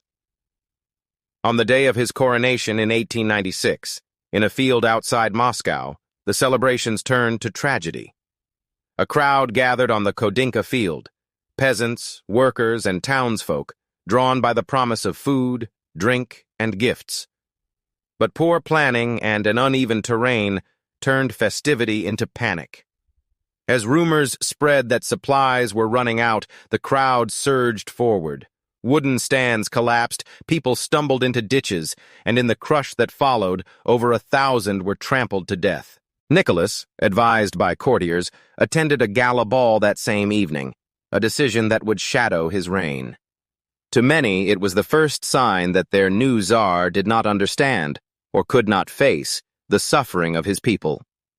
Yet the real storms were still beyond the horizon. At the dawn of the 20th century, Russia was a giant striding unevenly toward modernity. Industry surged in the cities, railways cut across endless plains, and factories drew hundreds of thousands from the countryside. But the empire's social order was brittle, still anchored in a peasantry bound by poverty and an autocracy unwilling to share power. Nicholas believed in his sacred duty as God's anointed ruler. He saw any concession to constitutionalism as a betrayal of that duty. But the forces gathering against him were unlike anything his father had faced. Marxist organizations, liberal reformers, and nationalist movements in Poland, Finland, and the Caucasus were all pushing in different directions, yet all against the same wall: the autocracy. The first great crack in that wall came from an unexpected direction: the East. In 1904, Russia went to war with Japan over control of Manchuria and Korea. The Tsar and his ministers expected a swift and glorious victory. Instead, the empire was humiliated. The Japanese navy annihilated the Russian fleet at Tsushima. Port Arthur fell. The Trans-Siberian Railway proved inadequate to supply distant armies. The war ended with the Treaty of Portsmouth, mediated by U.S. President Theodore Roosevelt, and Russia's prestige lay in tatters. Defeat abroad was the spark that lit the fire at home. In January 1905, workers in St. Petersburg, led by the priest Father Georgy Gapon, marched peacefully toward the Winter Palace to present a petition to the Tsar. They carried icons and sang hymns, expecting their little father to hear their grievances. Instead, troops opened fire. The snow was stained red as hundreds fell, a massacre that came to be known as Bloody Sunday. The shock was electric. Across the empire, strikes erupted. Peasants seized land. Mutinies broke out in the navy, most famously on the battleship Potemkin. Revolution spread like a fever, not led by a single party but born of a deep and widespread discontent. For the first time in centuries, the autocracy faced a rebellion that spanned class, region, and ideology. Nicholas, shaken but still unwilling to yield, turned to repression, but also to compromise. Under pressure from his advisors and the chaos in the streets, he issued the October Manifesto. It promised civil liberties, expanded suffrage, and the creation of an elected legislature, the Duma. For a moment, the empire seemed poised on the edge of transformation. Crowds celebrated, and newspapers proclaimed a new dawn. But Nicholas saw the manifesto not as a constitutional surrender, but as a temporary expedient. When the first Duma met in 1906 and demanded sweeping reforms, he dissolved it within months. Subsequent Duma were constrained, their powers limited by a new electoral law that favored the nobility and wealthy landowners. The promise of 1905 became, in the eyes of many, a hollow one. By the decade's end, order had been restored, at least on the surface. The revolutionary tide had ebbed, its leaders jailed, exiled, or scattered. Prime Minister Pyotr Stolypin implemented land reforms to strengthen a loyal peasant class and cracked down ruthlessly on unrest. His gallows became so infamous they were nicknamed Stolypin's necktie. Yet the foundations of the empire had shifted. 1905 had shown that the autocracy could be forced to yield, and that the masses could act as a political force. It was a rehearsal for a greater revolution yet to come, one that Nicholas, still clinging to the certainties of divine right, could neither foresee nor prevent. The First World War and the Revolution of 1917. The fires of 1905 had died down, but the embers still glowed beneath the surface. Nicholas II, reassured by the apparent return to stability, convinced himself that the worst was behind him. The empire's railways hummed with activity, factories belched smoke into the sky, and Stolypin's reforms promised a sturdier peasant class. Yet the cracks in the Romanov edifice had not been sealed. only papered over. In the summer of 1914, a gunshot in Sarajevo shattered whatever fragile peace remained in Europe. Russia, bound by its alliance to Serbia, mobilized against Austria-Hungary. Within weeks, the great powers were at war. Crowds filled the streets of St. Petersburg, renamed Petrograd to sound less German, cheering the Tsar and singing patriotic hymns. For a fleeting moment, the war seemed to unite the nation. But Russia was ill-prepared for a modern industrial conflict. Its armies were vast but poorly equipped. Rifles were scarce, ammunition rationed, uniforms inadequate for the winter cold. The soldiers fought with courage, but courage could not stop German artillery or make up for broken supply lines. The early defeats at Tannenberg and the Masurian Lakes in 1914 were catastrophic. Entire armies were encircled and destroyed, tens of thousands taken prisoner. The shock reverberated across the empire, a bitter echo of the humiliation in the Russo-Japanese War. Still, Nicholas persisted, believing that personal involvement would inspire his troops. In 1915, he took the unprecedented step of assuming supreme command of the army himself. It was a fateful decision.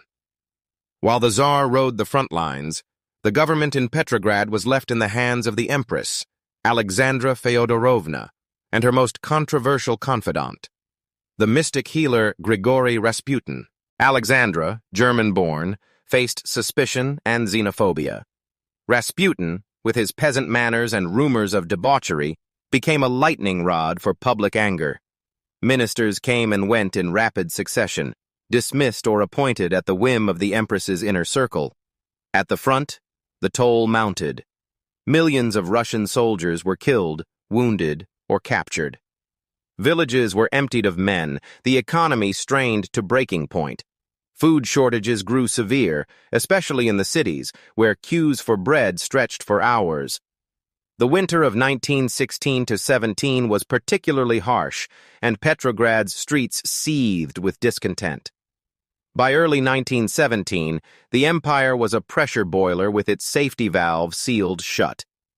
On International Women's Day, March 8th, February 23rd in the old Julian calendar, women textile workers in Petrograd went on strike, demanding bread. Their protest swelled as thousands joined, chanting, "Down with the war! Down with the Tsar!" Within days, the strike became a mass uprising. Soldiers, sent to restore order, began to mutiny and join the demonstrators. Nicholas, still at army headquarters, underestimated the scale of the crisis. By the time he ordered troops to suppress the unrest, control of Petrograd had already slipped away. The Duma formed a provisional committee, while workers and soldiers revived the Petrograd Soviet, creating a situation of dual power. Facing mutiny in the capital and disobedience from his generals, Nicholas had no choice. On March 15, 1917, March 2nd Julian, he abdicated the throne, not only for himself, but for his son, the hemophiliac heir Alexei. The Romanov dynasty, which had ruled Russia for over 3 centuries, was at an end. The new provisional government, led first by Prince Georgy Lvov and later by Alexander Kerensky, promised to continue the war while steering Russia toward democracy. But it faced the same problems that had doomed the Tsar: military collapse, economic ruin, and an increasingly radicalized populace. The Petrograd Soviet, dominated by socialist factions, demanded an end to the war and all power to the Soviets. Into this chaos stepped Vladimir Lenin, returning from exile in April 1917 with the help of Germany, which hoped to destabilize Russia further. In his April theses, Lenin called for immediate withdrawal from the war, the transfer of land to the peasants, and the overthrow of the provisional government. Through the summer, unrest grew. The disastrous June offensive against the Central Powers led to fresh military collapse. The July days brought armed demonstrations in Petrograd, and in August, General Laver Kornilov's failed coup attempt deepened the gulf between the army and the government. By autumn, the Bolsheviks, once a minority, had seized the momentum.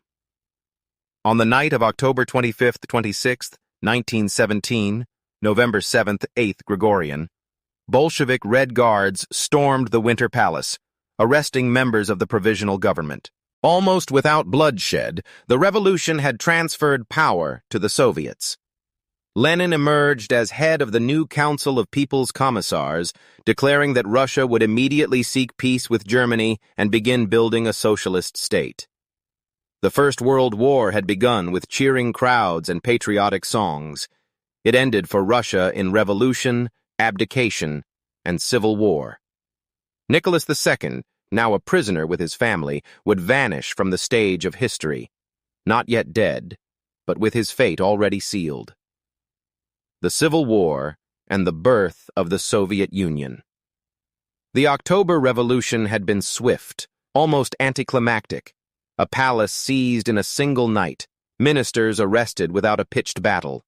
But the ease of victory in Petrograd belied the storm that was about to sweep across the vastness of Russia.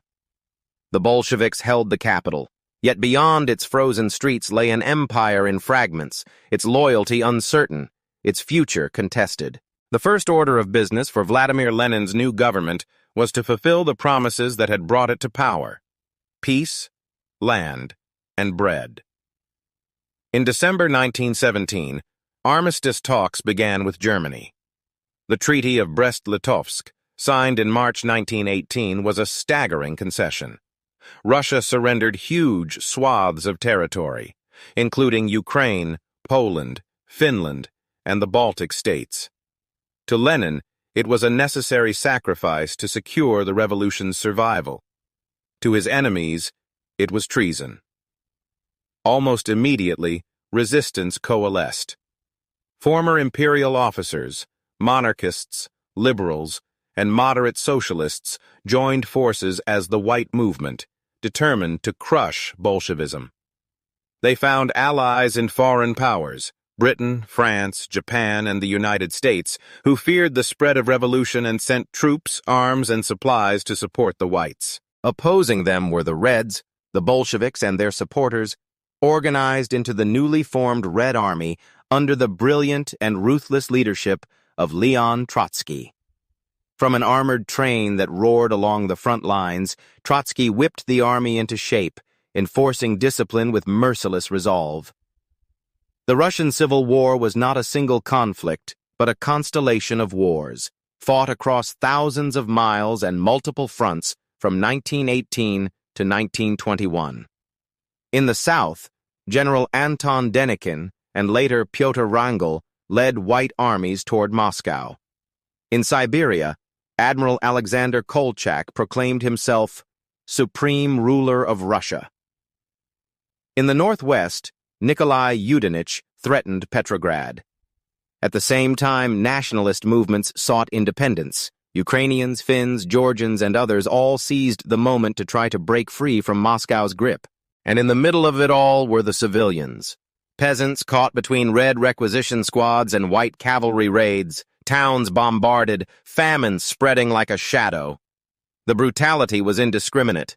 Villages suspected of harboring the enemy were burned, prisoners executed without trial, hostages taken and shot in reprisals.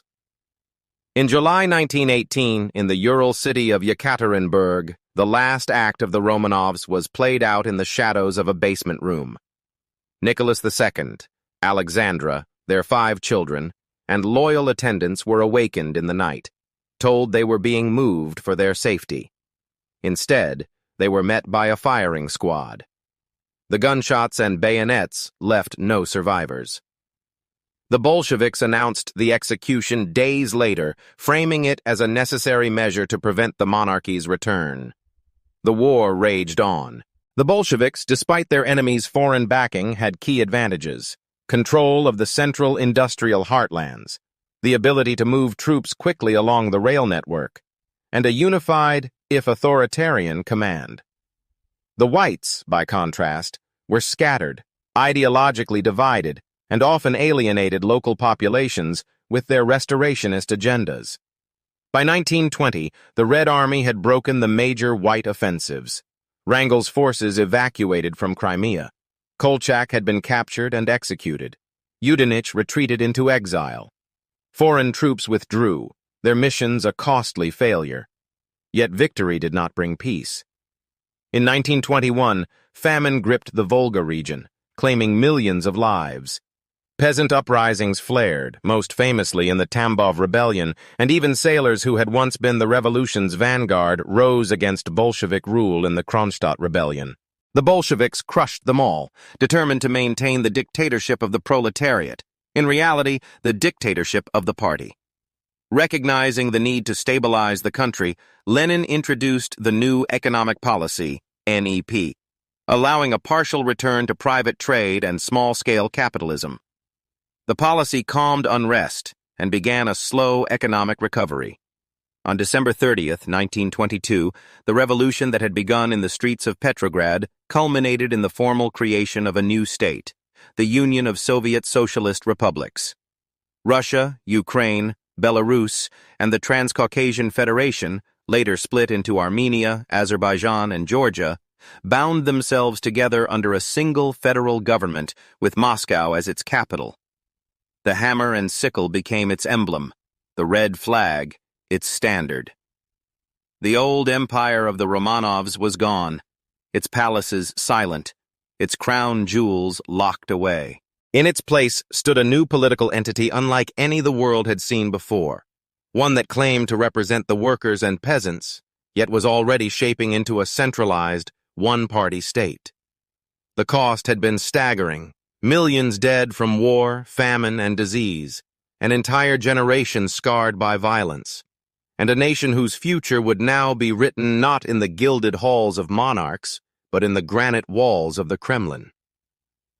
Stalin and the Second World War. The red flag had barely settled over the Kremlin before the revolution began devouring its own children. Lenin's health, weakened by strokes, faltered in the early 1920s. In his final writings, he warned of a dangerous man in the party's upper ranks, a secretary-general with a ruthless streak and a genius for control, Joseph Stalin. When Lenin died in January 1924, the Soviet Union stood at a crossroads. Leon Trotsky, architect of the Red Army, seemed the natural successor.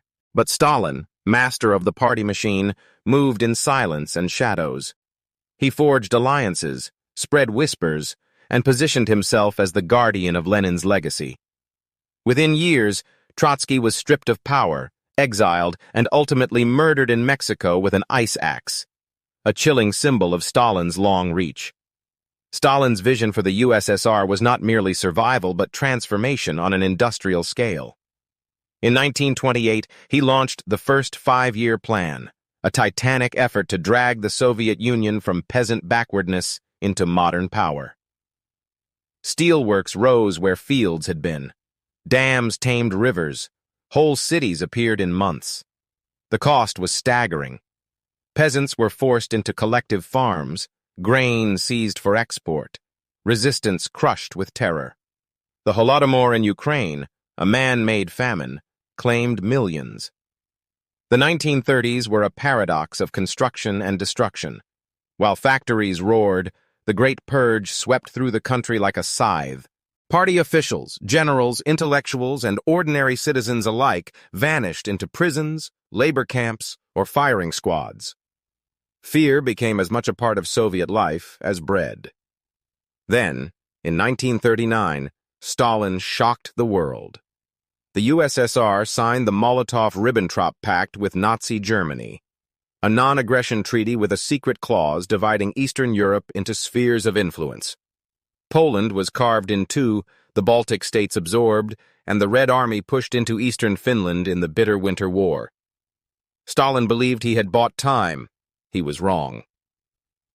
At dawn on June 22, 1941, Hitler shattered the pact with Operation Barbarossa, the largest invasion in human history. 3 million German soldiers, supported by tanks, artillery, and aircraft, poured across the Soviet frontier. The Wehrmacht advanced with terrifying speed, encircling entire Soviet armies, capturing millions of prisoners, and laying siege to cities. The summer was a disaster. Stalin, stunned by the betrayal, withdrew into silence for days. But when he re-emerged, it was with iron resolve. On July 3rd, his gravel voice crackled over the radio. "Comrades, citizens, brothers and sisters, rise in defense of our motherland." The war became the Great Patriotic War. Factories in the West were dismantled and shipped east beyond the Ural Mountains, reassembled to churn out tanks and guns. Women and teenagers worked 12-hour shifts. Poets and filmmakers turned out propaganda to steal the nation's will. The siege of Leningrad lasted 872 days, its people enduring famine so severe that bread was made from sawdust. In the south, the oil fields of the Caucasus beckoned to the German war machine. At Stalingrad, the fighting descended into a nightmare of rubble and fire. House by house, room by room, Soviet soldiers fought with a desperation born of annihilation. When the German Sixth Army was encircled and surrendered in February 1943, the tide began to turn. From that moment, the Red Army pushed westward in a relentless counteroffensive. The battles of Kursk, the liberation of Ukraine, the march into Poland, each step was paid for in blood. By 1945, Soviet troops had crossed into Germany itself. In the ruins of Berlin, the red flag rose over the Reichstag. The cost was beyond comprehension. More than 20 million Soviet citizens dead, cities flattened, farmland scorched. But Stalin emerged not only as the unchallenged ruler of the USSR, but as one of the victors who had remade the world order. At Yalta and Potsdam, he sat beside Roosevelt and Churchill, carving up the post-war map. Eastern Europe fell within the Soviet sphere, its capitals draped in red banners. The war had ended, but the peace would be a cold one. A new struggle of ideology and power that would shape the next half-century. The USSR entered this era not as the fragile, war-torn state born in 1922, but as a nuclear-armed superpower forged in the crucible of total war. And at its helm was a man who had turned survival into empire. Joseph Stalin, the architect of both victory and terror. The Cold War and stagnation. The smoke of Berlin had hardly cleared before a new kind of battle began. One without front lines, yet fought on every continent, in every conference hall, in every whisper between diplomats. The Second World War had ended with two towering victors, the United States and the Soviet Union. They were allies in name only. In spirit, they were two civilizations staring at each other across a widening ideological abyss. Stalin moved quickly to secure what the Red Army had won in blood. Eastern Europe became a cordon of people's democracies. Poland, East Germany, Czechoslovakia, Hungary, Romania, Bulgaria, each under governments loyal to Moscow. In the West, this was called the Iron Curtain, a phrase that captured the sense of finality of a continent split in two. The Americans answered with the Marshall Plan, pouring billions into Western Europe's recovery, and with the creation of NATO in 1949, a military alliance aimed squarely at containing Soviet power. Stalin responded with the Warsaw Pact and a tighter grip on his satellite states. The rivalry bled into the skies. In 1949, the Soviet Union detonated its first atomic bomb, shattering America's monopoly on nuclear weapons. The race for supremacy accelerated. Missiles, bombers, submarines, each side seeking the ability to annihilate the other in minutes. But time was catching up to Stalin. Paranoia deepened. Purges flared again. In March 1953, the man who had ruled for nearly 3 decades died, leaving behind a nation both triumphant and traumatized. Into the vacuum stepped Nikita Khrushchev, a man of bluster and ambition who denounced Stalin's cult of personality in his secret speech of 1956. The revelation was seismic. Millions of Soviet citizens heard, for the first time, their own government admit the scale of past terror. Abroad, the speech rattled communist parties worldwide. Khrushchev promised reform, de-Stalinization, and a peaceful coexistence with the West. Yet the Cold War's heat never cooled. In 1957, the USSR launched Sputnik, the first artificial satellite, shocking America and igniting the space race. Cosmonaut Yuri Gagarin's orbit of Earth in 1961 cemented Soviet prestige. But the same year brought humiliation in Berlin, where the regime built the wall, concrete proof of the divide they could not close. The rivalry reached its most dangerous moment in October 1962. The Cuban Missile Crisis saw Soviet nuclear weapons stationed in Fidel Castro's Cuba, just 90 miles from Florida. For 13 days, the world teetered on the edge of annihilation. In the end, Khrushchev blinked, withdrawing the missiles in exchange for a secret U.S. pledge to remove theirs from Turkey. He had avoided war, but the aura of invincibility was gone. In 1964, the party removed him quietly. His successor, Leonid Brezhnev, promised stability. He delivered it, but at a cost. The 1970s became the era of stagnation. The Soviet Union maintained military parity with the USE, signed arms control agreements like SALT I, and projected power abroad, from backing North Vietnam to sending tanks into Prague in 1968 to crush the Prague Spring. Domestically, life settled into a gray routine.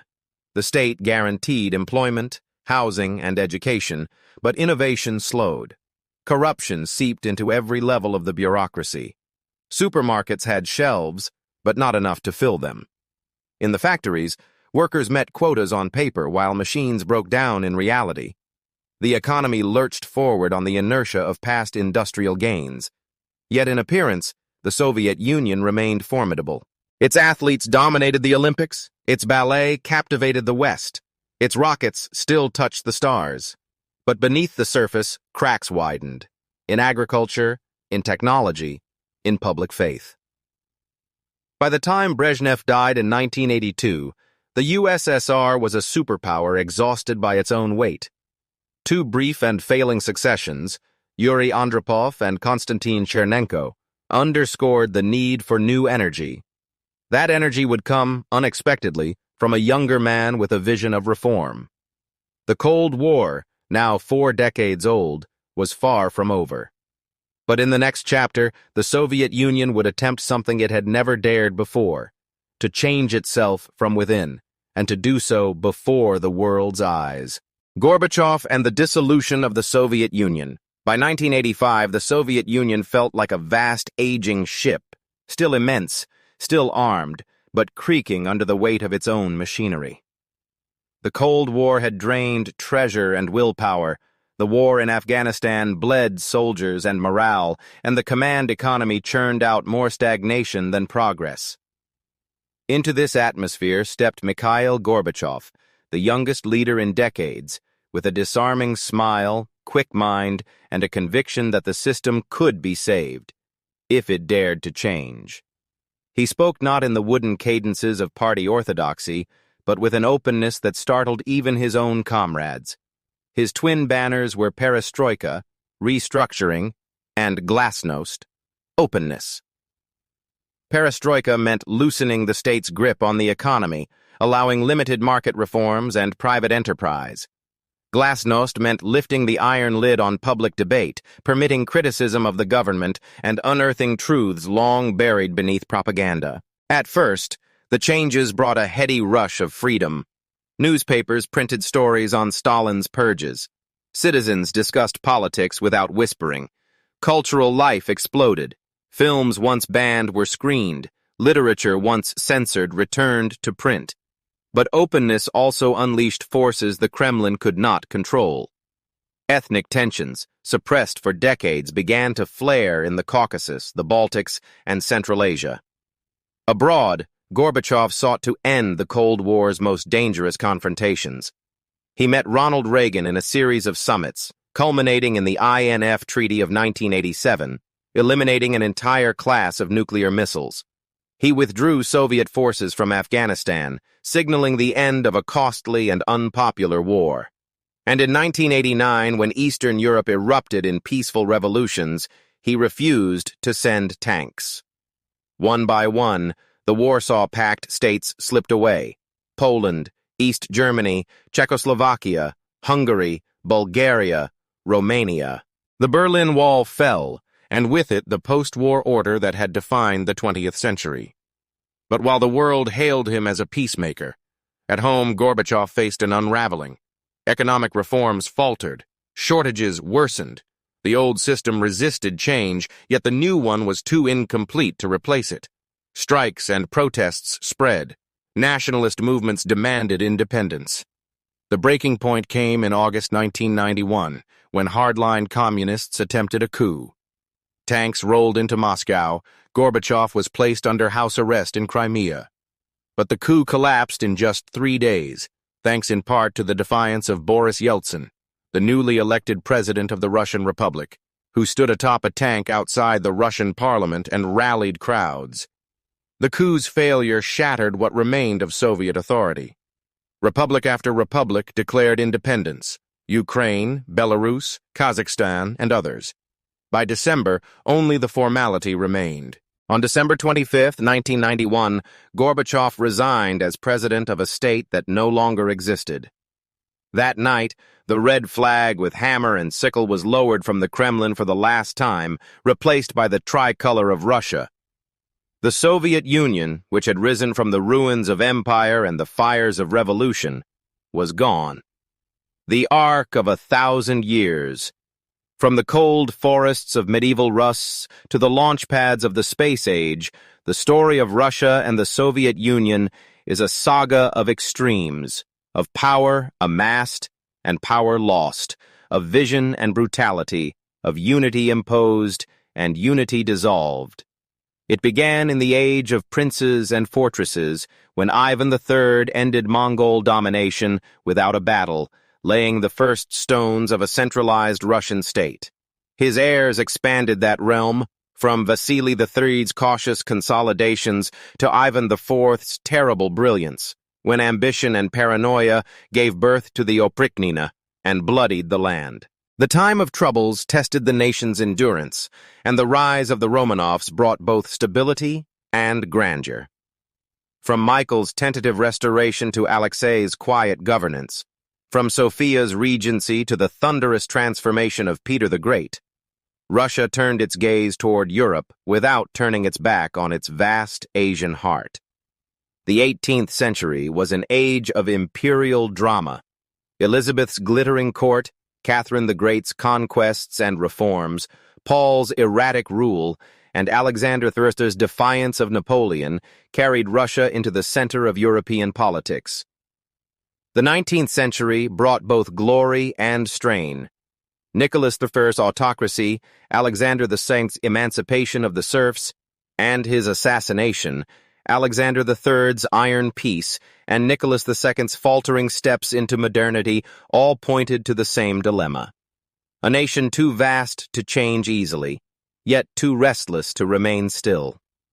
The early 20th century ripped away the old order. Revolution, civil war, and the creation of the Soviet Union replaced crown with party, Tsar with general secretary.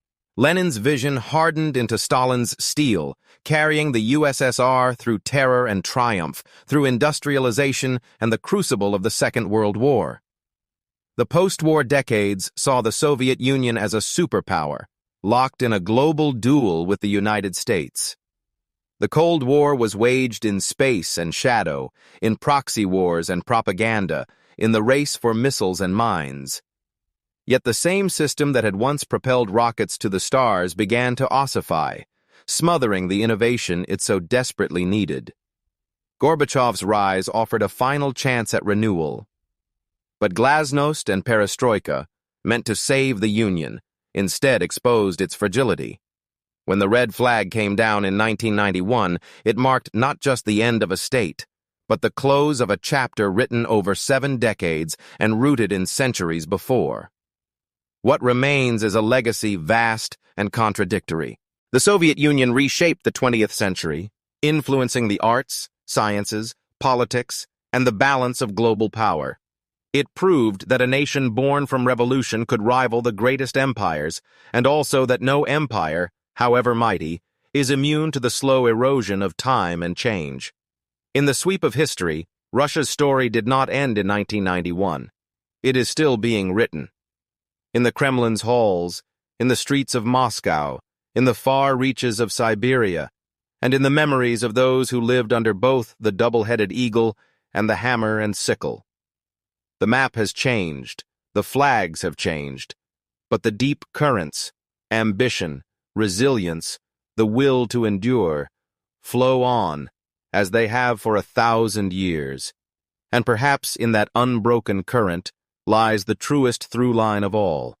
A people who have stood in the blizzards of history, bent but never broken, waiting always for the next dawn over the endless horizon.